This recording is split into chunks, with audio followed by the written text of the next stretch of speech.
Keynes. Welcome, sir. It's a pleasure. The pleasure's all mine. Your agenda. That won't be necessary. I am the agenda. Tell them I've arrived. And then tell them I've arrived. And your name is? Hayek. F.A. Hayek. With an H.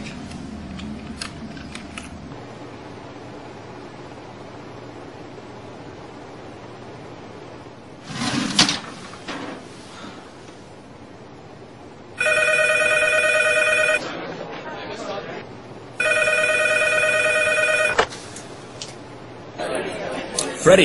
Yep. Keynes. Hey, listen, party at the Fed. Already? 20 minutes. Lobby. John Maynard Keynes. F.A. Hayek. Yeah, we're opposed. We oppose each other philosophically. In the same studio. We've been going back and forth for a century. I want to steer markets. I want them set free. There's a boom and bust cycle and good reason to fear it. Play low interest rates. It's the animal spirits. John Maynard Keynes wrote the book on modern macro. The man you need when the economy's off track. Depression, recession, now your question's in session. Have a seat and I'll school you in one simple lesson. Boom, 1929, the big crash. We didn't bounce back, economy's in the trash. Persistent unemployment, the result of sticky wages. Waiting for recovery? That's outrageous. I had a real plan, any fool can understand. The advice real simple, boost aggregate demand. C-I-G, altogether gets to Y. Keep that total growing, watch the economy fly. We've been going back and forth for a century. I want to steer markets. I want them set free. There's a boom and bust cycle and good reason to fear it. Play low interest rates.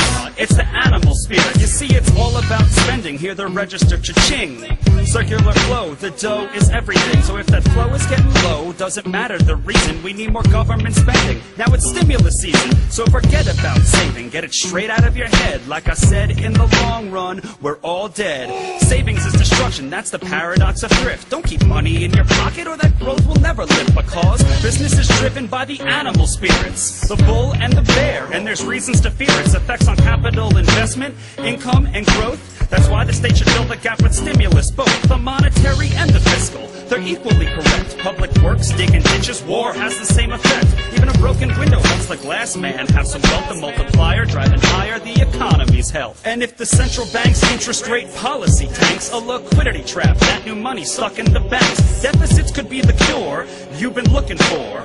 Let the spending soar, now that you know the score.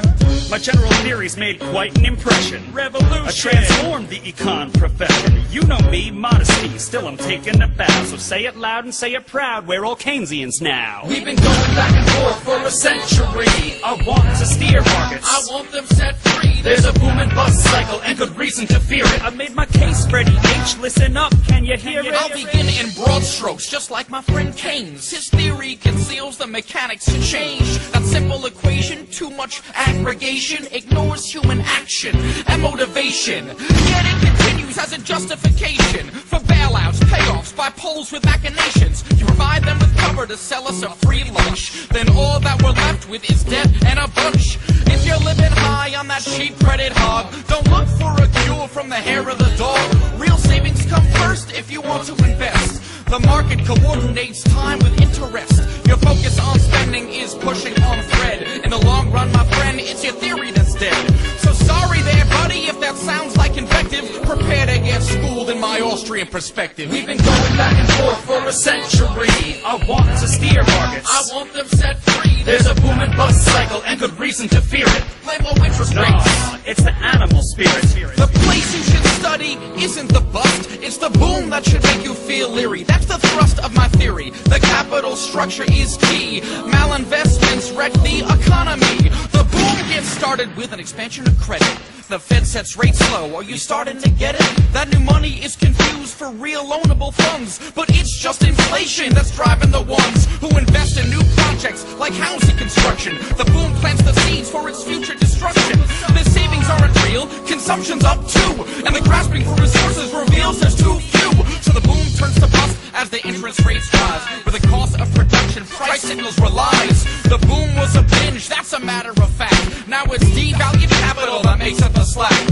Whether it's the the late 20s or 2005. Booming bad investments seems like they'd thrive. You must save to invest, don't use the printing press, or a bus will surely follow, an economy depressed. Your so-called stimulus will make things worse. Just more of the same, more incentives perverse. And that credit crunch ain't a liquidity trap, just a broke banking system. I'm done, that's a wrap. We've been going back and forth for a century. I want to steer markets. I want them set free. There's a boom and bust cycle and good reason to fear it. Play low interest rates. No, it's the animal spirit.